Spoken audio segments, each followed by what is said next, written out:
Honourable election commission को आज हमने रिटन दरख्वास्त के ज़रिए और during the course of arguments भी ये चीज़ बताई है कि 100% इलेक्शन कमीशन ही वो फर्म है जहाँ पर ये काबिल समात होगा। इलेक्शन कमीशन इनका जो झूठा बयान अल्फ़ी है 18 तारीख को बयान अल्फ़ीन ने जमा करवाया और 22 तारीख को जाके अमेरिका की शरीयत वापस लेने के लिए दरख्वास्त दी।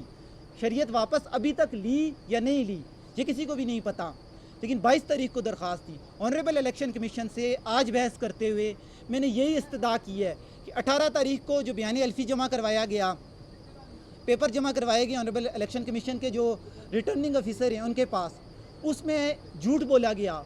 इसमें इलेक्शन कमीशन 100% बाख्तियार है कि वो सेशन जज को भिजवा सकता है, इनके ख़िलाफ़ क्रिमिनल केस रजिस्टर्ड करने के लिए रेफरेंस भिजवा सकता है।